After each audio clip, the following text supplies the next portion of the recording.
ажилладаг Орхон цогцлбор сургуулийн Монгол хэл уран зохиолын багш. Бидний үйл ажиллагаа бас нэг өөр нэг нэгнээс ялгах ялгаа биш. Монголын тамирчин таарсан марсан ингээл телевизээр ярьж сонсчод одоо харж илаа. Би нөлөө Москвадаас гарч ирсэн. Москва жоохон тийм байхад. Хүний хэрэг биш юм шүү дээ. Морь их төрөг хэрэг 1970 онд миний аав хийсэн. Тэгээд хоош. Ингээл нэг 9 орн байсан. Манай нэвтрүүлгийг хүлээж авч үзсэн.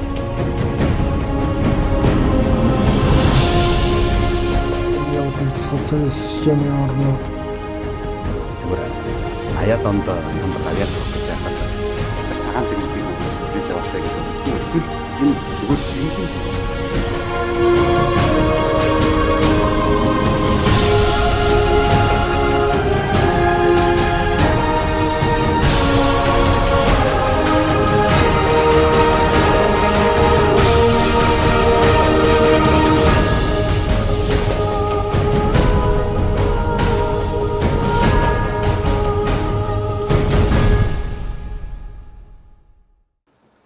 Самцхан үзэгчтэй та бүхэнд орой минь зүрхий эрхлэлтийн уран бүтээлчдээс үзэгч та бүхэндээ бэлтгэн хүргэдэг сэтгэлээ нэг чин сэтгэлийн ярилцлага энэ удаагийн дугаар эхэлж байна. Тэгэхээр энэ удаагийн дугаард оролцохоор манай студид бидний урилгыг хүлээн авч хүрэлцэн ирсэн зочныг танилцуулахад бас илүү зах. Гэхдээ Монгол Улсын соёлын тэргүүний ажилтан Хувьсгал продакшны жүжигчин Дорж Утгын ганц цэцэг. Баярлаа. Сайн байцгаана уу? Эрхэм хүндэт Эрдэнэт ч үү дээ. Та бүхэндээ энэ өдрийн мэнд хүргэе. Сайн явж байна уу? Сайхан амарч байна уу? Сайн явж байна. Сайхан амарч байна.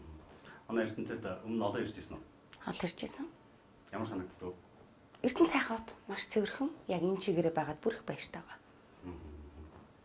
Яг юу цэвэрхэн байна? Хүмүүс нь цэвэрхэн байна уу? Хотынх нь одоо орчин цэвэрхэн байна уу?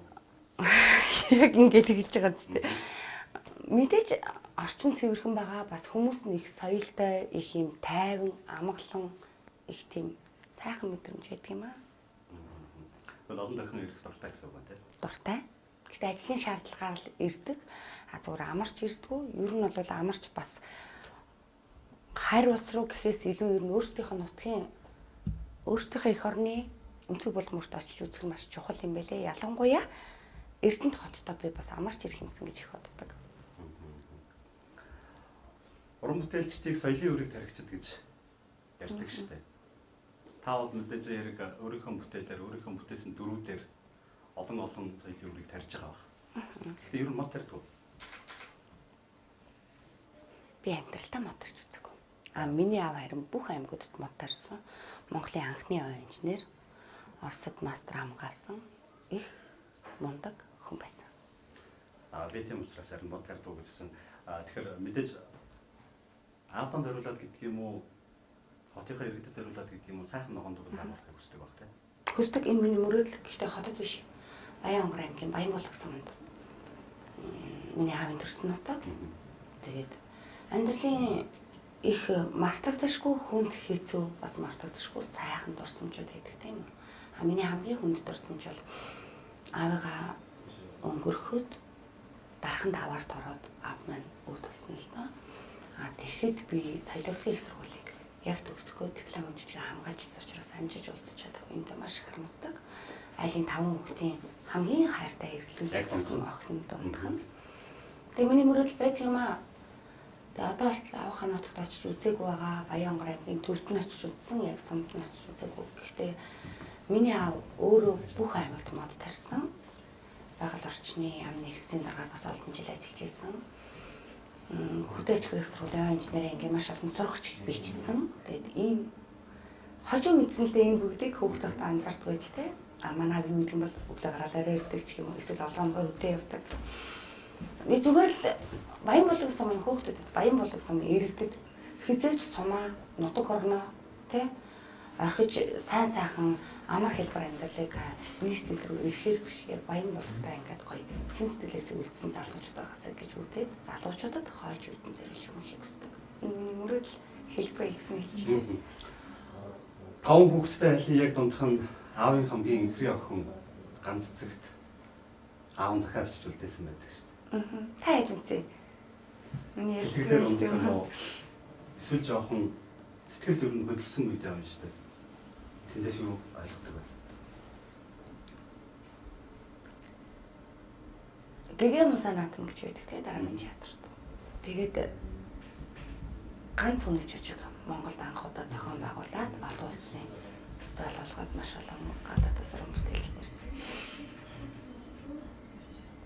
Эммануэль Шмидт гэдэг Францын зохиолчийн Бурхан дэлгэсэн цагтл гэдэг Оскар Сарна хатагт хоёр гэдэг зохиолоос сэдвүүлж буй Бурхан дэлгэсэн цагтл ганцхан жүжигийг ингээд яг битсэн гэж хэлэхгүй л дээ. Гэхдээ ганцхан жүжиг болгоод тэгээд тоглож исэн. Энд дээр би аав хатар цагаан дээрээс маш олон үгийг оруулсан. Миний 5 хүүхдийн дундх миний хайр тоохон аав намайг галзуу гэж хэлдэг. Одоо урнагч дандаа галзуу гэж дуудана. Миний галзуу охин аав нь одоо ингээд амьдрахгүй амьдралаач амьд нэртэй сүг болно. Миний охин ээжигээ ах дүүнрээ авч явна. Аав нь бол төрсөн, сурсан, ажилласан, амьдрсан одоо эцсийн үлдлээ гэж. Энэ үгэлбэрийг би байнга боддог. Магадгүй би хүн болгон ертөнцийн мөнгөсөг үзүүлнэ. Хүн өөрийнхөө амьдралын төгсгөл ирчгээд яг энэ дөрвөн үгийг ийм бартам хэлж чадах ёстой юм шиг та. Би сурсан, ажилласан, амьдрсан гэж. Энэ дунд аав нь тэгэхэд алдсан шүү. Аав нь ийм алдаа гаргасан шүү гэж байгаагүй. Тийм учраас би алдаа гаргах толондоо амьдралын хүндэгцэн үе тохиолдоход тэрийг уншиж цаханаас ирж өгч чаддаг. Алуудын хав бүхэн өөр хүүхдүүдтэй сайн бас сайхан ундаг байдаг. Мэдээж хэрэг аав дэдгээр аав инженер тийм хүн байсан ч гэсэн охиноо сайн уран бүтээлч болно. Магадгүй Монголын ард түмний зүрхэнд нь тархинд нь сайн бүтээл хүргэнэ гэж итгэж байсан байна гэж би ойлгож байна. Манай айгуу дургүйсэн шүү дээ. Яг нь соёлын их сургууль шалгалттай худлаа хэлээд явцсан л нэг тийм юм дээ. Тийм дургүйсэн. Тэгээд нөгөө 10 жил онц сурдаг байсан ангийн даргасан бүлгмийн дарга тэр үед те улаан цэнгэр юм хэмжээтэй тэгэл бүх дарганаар хийдэг байлаа. Тэгээд миний охин эдийн засагч болно гэж их ярьдаг байсан. Тэгээд нууцарч үжигчин болцсон. Би одоо хүртэл ингээд аавыгаа боддог шүү. Би өөрөө ягаад ч юм харангийн лавсанг яг Монголд байгаа тийм нэг ганц дуучин гэж боддог байхгүй. Одоо яг Бурхан Тэнгэр бидэнд илгээсэн хэрвээ та нар дуу сонсох хэрэгтэй. Ерөөсөө лавсанг сонсох гэж илгээсэн юм шиг. Тэгсэн чинь миний аав яг тэгэхэд тэгж хэлжсэн байхгүй яг ингээд яг өөдөөс орж за миний аав Монголд урлаг тий одоо гоё хөгжөөгүй. Тэгээ жинхэнэ урлагийн од болвол айгүй хэцүү. Монголд ганцхан л од байдгийн. Тэгэхээр чи миний аав 60 таа байсан гэд харангийн лавсанг гэж энэ сэгсрүүстэй гэж яг хэлжсэн байхгүй. Тэгээ тэр байг бодогддог. Тэгээ 60 таа гэж тухайд рок хамтлагийн гоцлол дуучныг тий. Тэгэхээр миний аав бас урлагийн мэдрэмжтэй байсан юм шиг байна.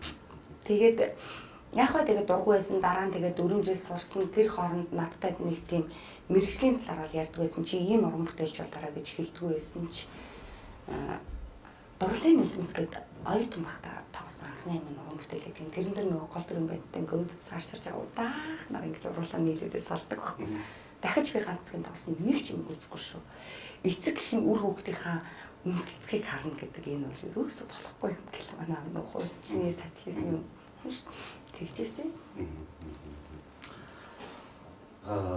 Драмын театр Ховсол продакшнд ганц цэг монголчуудын хэлдгээр захиар хагалсаар л байгаа. Унд сургуулийг онц төгслөө тухайн үед ангийнхнаасаа соёлын их сургуулийг тэр үеийн хүмүүсийн хэлдгээр улаан дипломтой ганцаараа төгслөө. Хооштой өөр юм дээр захиар хагалсан. Ховсол продакшны уран бүтээлчид нөгөө хувь гэдэг маань юм байна л да. Улсын уран бүтээлч, улсын театр төсөн байгаад улсын театрт ажиллаж байгаа уран бүтээлчд зөвхөн өөртөө оногдсон үүрэг ажиллаа хийн. Бид тэр байгууллагатаа жүжигчнэр гэр хийсэн жүжигчнээ хийн. Хувийн продакшн бол бүх талын ажлыг хийн. Тэнд яг юу дутагдаж байна. Энэ учраас манай ганчин хүмүүс санхүү эдийн засгийн сан гэдэг дээд сургуулийн одоо санхүүгийн ангид сурч байна. Би Хотгон Тэнгэрийн сургуулийн хуулийн ангид энэ жил битэр ингээд оюутан боллоо. Хүн өөрийгөө үргэлж хөгжүүлэх хэрэгтэй юм шиг. Яг гэвэл цаг хугацаатай өрсөлдөж байгаа. Миний нэг бодож харамсч явдаг юм бол хүн хүнтэйгээ өрсөлдөөд хүн хүнтэй хатаархаад энэ цэнхэр дэлхийд ерөөсөө хүн гэдэг амьтан чи би бинийг хайрлах гэж ирсэн юм байхгүй. Тэгэхээр хатаархаад дандаа хойноос натаачтай байдаг. Үгүй тантай нийлээд дорчтой цэцгэлээ долмаатай нийлээд цаг хугацаатай өрсөлдөх хэрэгтэй гэж боддог. Бид нар дандаа өнгөрсөн түүхийг ярьж Монголынхаа өнгөрсөн баатруудыг ярьж гайхуулж ингэж тэрүүгээр ирчгүүлж авч амьдардаг. Тэгвэл өнгөрсөн үеийн баатруудаас илүү өмнөх цагт бид нар шин түүхийг бүтээж тэр түүхийнхаа тэр баатарлаг үйл явдлынхаа эзэн болж амьдрах юм л бид нар цаг хугацаатай өрсөлдөх ёстой гэж боддог. Тийм учраас бид нар хосл продакшн энэ цагт энэ зуунд оршин тогтнож байгаа бол драмын урлагаар оршин тогтнож байгаа. Жинхэнэ театрын жүжигчдийн урлагаар оршин тогтнож байгаа цаг хугацаанд өрсөлдөж жинхэнэ бүтээлэг хийх ёстой гэж бодож байгаа. Тийм учраас уран бүтээлчтэй бүх талаар нь хөгжүүлэхийг зорж байгаа. Тэгэхээр цаг хугацаатай өрсөлдөл явж байна. Том тэнгэр өмнө нь бас сурч ирсэн юм шүү. Нэг жүжигэн Тэр чинь төгөлтэй шүү дээ. Нэг жүжигэн тоглоход хаяа явсан юм шүү. Тэр чинь бүр ийм байхгүй. Соёлын урлагийн их сургууль төгсөөд улаан дипломтой төгссөн. Амгаланбаатар дээр төгссөн. Манай ангиас би ганцаараа хамгаалт төр чинь параллел анги байсан. Тэгээд за би жүжигчин болж чадахгүй юм байна. Айгүй хэцүү юм байна гэд Хотгон тэнгэр их сургуулийн яг хуулийн ангид орсон. Тэгээд 9 сард нь ороод 12 сард байхад Монгол төрч огшгоцтаад бооцорж жүжигэн санал тавиад одоо харангийн зүүтэндээ би хайртай гэдэг дуутай тийм. Тэгээд тэр жүжиг тоглох гээд ясан чинь би чинь орой ангир сурна шүү дээ. Тэгээд жүжиг нь яг орой цаг тавхацаад ингээд ерөөсө болохгүй тэгээд ингээд яалтч зүрх сэтгэл гэдэг чинь ингээд татаад идэв юм билээ. Тэгээд яалтч за боллоо гэл дараагийн театрт орсон мэрэгчлэр ажилласан. Манай үзэгчид их сайн санаж байгаа бах тэр зүудэндээ би хайртай гэдэг дууны клипэн дээр нэг их том нүдээр хэлжүүлээд тийг таагдчихдаг. Санахаа бид нар яг тэр жүжигээр эрдэнэтэй дээр сонссон. Өнөөдөр яг хамгийн хүний сэтгэл яг ер нь анхны юм болох их мартагдахгүй үлддэг юм байна да гэд би яг танаахад хэлээд ажиллаа. Яг ирээл алхаж байхдаа олон ирсэн мөртлөө миний хамгийн их бооцож жүжигээр ирсэн мартагдахгүй байхгүй юу. Бүгдээрээ яг сэлэн зарчнуудаас гараад тоглох гол ингээл суудаагчтэй Төмрөдөрхтэй, Төмрөгийг ахтай, Эрдэнэ тогтохтай, Наранбаатар найрлагч ингээ алхахаар ганаа яг энэгээр ингээ алхчихсан. Дөнгөж чадвар 21 настай гэл ингээ яг яриад байжсэн. Тэрийг бодвол амар гоё гэрэлтүүлэг ихтэй үнээр үзэсгэлэнтэй болж ирдэн тоо. Айгуу таахаа. Тийм. Мэдээж хэлэх гэдэг нь одоо яг мэдээж хэрэг хоёр хүүг амьдралыг сайн бэлдэж байгаа бах. Энийг ажлын хажуугаар сайн ээж байх. Ээжигээ бас их баярлуулж байгаа. Тэр зүгээр ээж байх хэцүү байна уу? Ээж охин байх хэцүү байна. Айл хэцүү тий. Тэгээд одоо ажилтай төрөлтөө үедээ ээжээ хүүхдээ өгнө. Өөх таландаа би ээжигээ хараад гарахтаа боддог байхгүй юу? Энэ орчинд эмэгтэй хүн эрэхтэй ер нь бусдын төлөө зовх гэж бусдын төлөө амьдралаа зориулж ирдэг юм байна да гэж. Ээж би хизээч харах вэ гэж гарахтаа тэгтээ юу яриад байгаа юм бэ чи гэл. Гэхдээ яах вэ би ингээл гой ингээл өөр хүүхдээ том болгочоод одоо л нэг жаргах гэнтэй хэрэг эдгээр чи хүүхдэд авчраад өгөх юм шүү дээ. Тэгээд чи авчирч өгч байгаа юм чинь тэгэж шүү дээ. Харин тийм дээ. Энэ бол эмэгтэй хүний өөрөх ёстой ачаа тэгсэн мөртлөө эдлэх ёстой жаргал нь энэ. Тэгээд ээжигээ хайрлж өөр хүүхдүүдэд хайрлах цагийг аль болох өөртөө их гаргахыг хичээдэг. Гэхдээ гарах нь баг. Гарсан үедээ бол ер нь чөлөө гарах юм бол банк гэртээ ээжтэйгээ өөр хүүхдтэйгээ хамт байх хичээдэг. Тааш ээжтэйгээ тустай байдаг болохоор ч уцаар л ярих юм да. Заримдаа гинт нэг амар хөрс үед юу гэж яддаг сайн алтцгээ гэдэг байхгүй. Тэгэхээр ээж нэгээд юу болов гэх гэдэг байхгүй юу. Магадгүй ээжтэн тэр бас их алдаргалтай байдаг гэж магадгүй шүү дээ. Амар нэг ясгаацгээ гэдэг байхгүй юу. Хоёр найз ирж байгаа. Гоё байсан. Хос дөрөв ямар уран бүтээл хийхээр танах өрөнд төлөвлөж байгаа хос продакшн юм. Хос продакшн уран бүтээлийн төлөвлөгөө жилдээ нэг дэлгэц уран бүтээл, нэг театр уран бүтээл. Мөн хос продакшн сая олон уран бүтээлчдийн зар гаргаад тэгээд шалгаруулж авсан залуу уран бүтээлчд. Манайд 4 эмэгтэй нэг эрэгтэй уран бүтээлч байгаа. Яг энэ тавтаа зориулаад бид нар орчин үеийн яг залуусын сэдвтэй шинэ дэлгэцийн бүтээл хийх гээд нэг талаар бид нар залуучуудад дэмжиж ажиллаж байна. Нөгөө талаар тэднийгээ хөгжүүлж байна. Хоёрдугаарт яг залуучуудаа Монголынхаа залуучуудад одоо яг юуг эрхэмлүүл зохих вэ? Яг ямар байвал зөв бэ гэдгийг харуулсан тийм сайхан уран бүтээл хийх гэж бодоод ажиллаж байгаа. Одоо бол зүгээр Ахмад уран бүтээлч тэгж ярьдээ шүү дээ. Залуухан байхад бол бяраар тоглодог. Тэгээд жоохон дунд иргэн болохоор зэрэг ханаар тоглодог. Ханаар тоглодог. Тэгээд цаашаага техникээр тоглодог. Тэгээд ясаар тоглодог гэдэг. Одоо яг аль үе дээр нь явж байна? Мэдхгүй дээ би одоо юугаар явж байгаа юм л да. Би тэг аль үед орохч мэдэхгүй байгаа шүү дээ. Ер нь жүжигчний мэргэжлүүд ч үргэлжил ингээ шинээр сурч идэг. Дөрв болгон авахд юу ямар хэцүү юм бэ? Би хизээ сурах юм бэл гэл ингээл бодож идэг. Жүжигч болохгүй л явж байна да.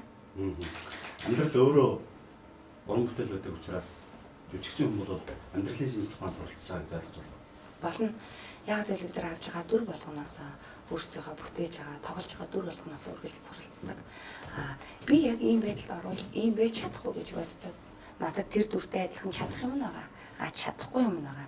Тэгэх юм бол би энэ цэцгээ шиг, энэ сүндэр шиг, энэ инхчин шиг би ийм л төвчээртэй байх юм шүү, эсвэл ийм л агуу хайртай байх юм шүү гэж би их дүүрээсээ хүмүүждэг. Ялангуяа ганц хүний жүжигийн тэр Оскар гэдэг 10 настай хүүгээс бол маш их төвчээрийг сурч авсан, хүчийг бас авсан. Би дахиад ойлгох гэж байгаа юм зүгээр нэг зүйл асуух гэсэн. Соёлын их сургуульд ороход аав дургу байсан. За оюутан байхдаа хийсэн бүтээл дээр бас бүр дургуутсан. Гэхдээ бас сайхан хүүхдээ зохиолч шилдээсэн. Монголын театрын урлагийн хамгийн том наадам, хамгийн том шагнал гэгэмузаад шагнал авчихтаа магадгүй ад мань байсан бол намайг өнөөдөр л хүлээн зөвшөөрөх байсан баг та гэж бодож байсан уу? Бацсан учраас хэлсэн. Ганц хүний жүжигийг угаасаа анх яг 1 сарын 1-нд хийх ингээд сэтэл яагаад гэвэл сарамтайгч тэр ганц хүний жүжиг ингээд олон улсын фестивал болох гэж байна. Гадаадынхаа даалтавдаа өөрөө их оронд болсон наадмаа гэж хэлсэн. Тэгэхэд л би за би энд орох хэрэгтэй юм байна. Энд ороод би дараагийн театр энэ урлаг яг миний явах зам мөн үү гэдгийг одоо өөрөөр хэлбэл ганц цагаас шалгалт авъя гэж өөртөө амгсан. Хэрвээ чи 3 сарын 27-нд тайзан дээр зогсоод энэ муу цагийн цомыг барьж зогсож чадахгүй бол чи эргэлт буцдаггүй урлагаас хаа. 2 хүүгийнхаа л төлөө амьдрал. Хэрвээ чи цомыг барьж зогсож явах юм бол жинхэнэ энэ урлагийнхаа төлөө зүтгэрэй гэж яг өөртөө амласан. Яг 27-нд би цом авсан. Аваад яг хэлсэн. Бурхан илгээсэн. Түрээ ганц зүйл.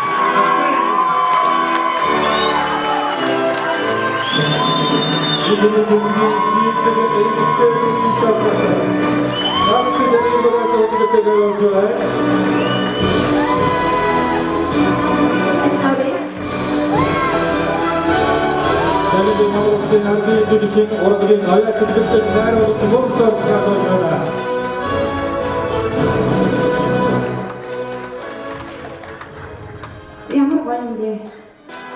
Хамгийн их баярлаж талархаж байгаа хүн гэвэл яг одоо намайг тэмдэг дээрээс харж байгаа миний хайртай аав, миний хайртай 2 хүүгийн аав, миний хань Бурхны оронд байгаа 2 сайхан амьдралынхаа хамгийн чухал эрх хүндээ чин сэтгэлээсээ мөргмөр юм.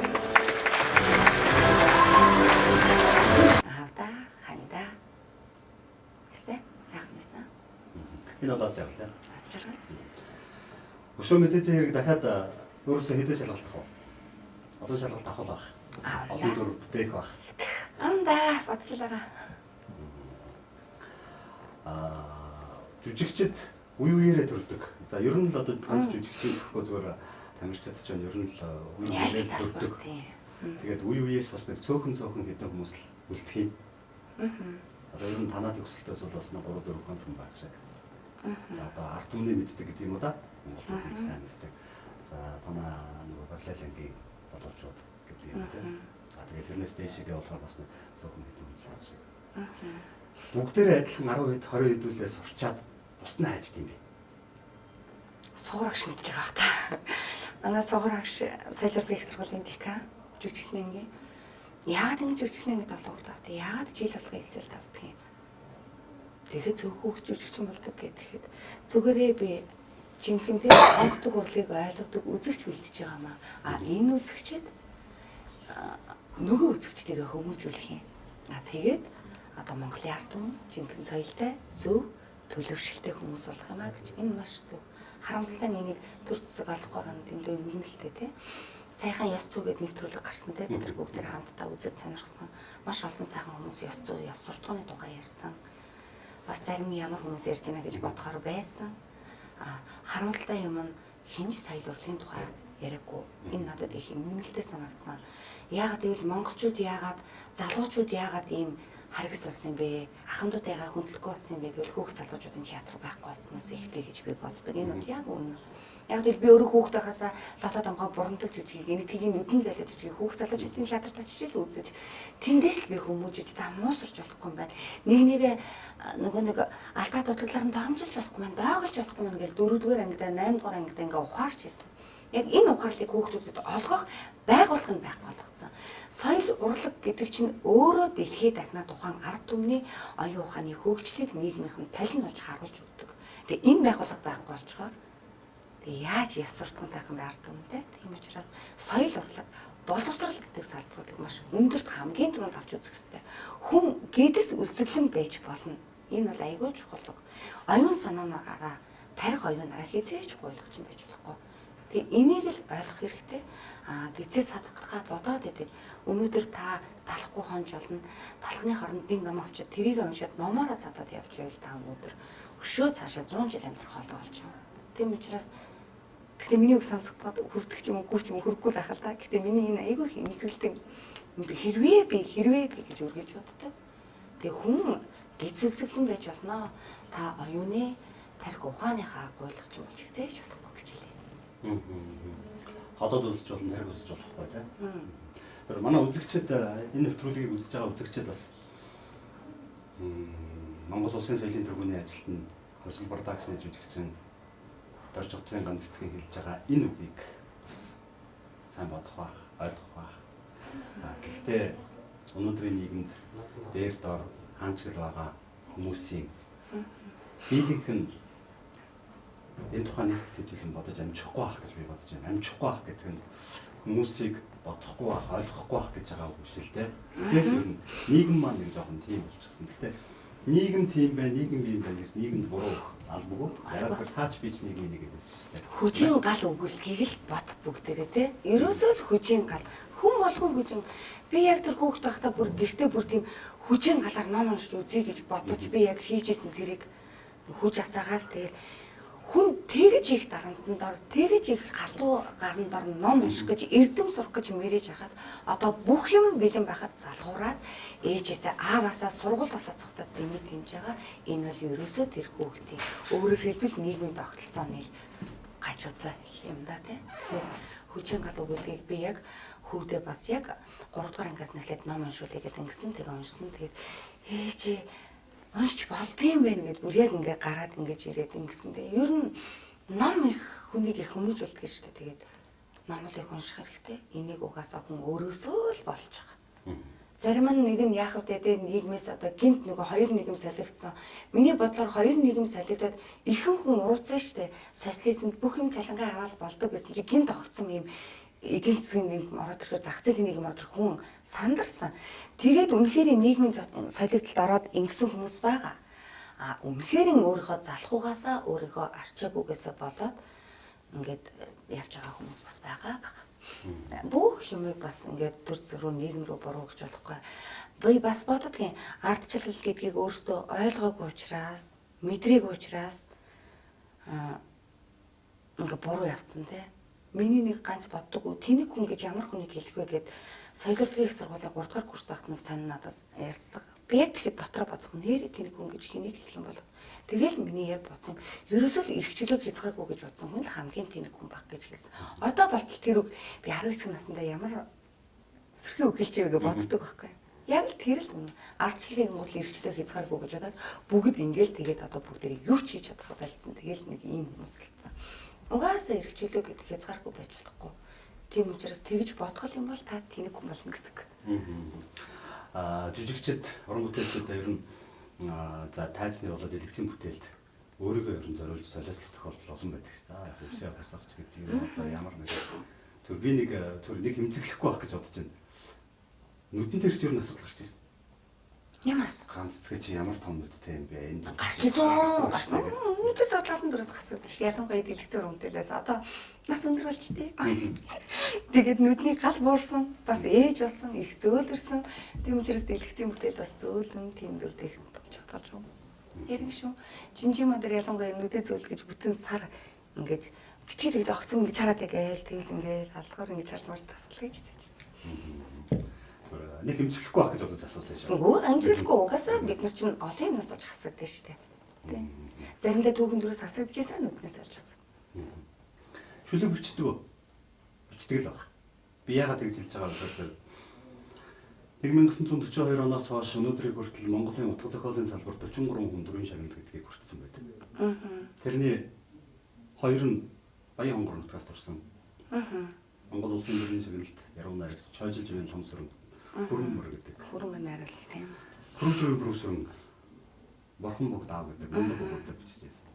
Тэгэхээр тийм одоо нутгийн угшилтаа гэдэг юм уу гаралтай. Тэгээд нөгөө галзуу гана. Шилэгчдэг байлгүй дээ. Шилэгчгүй.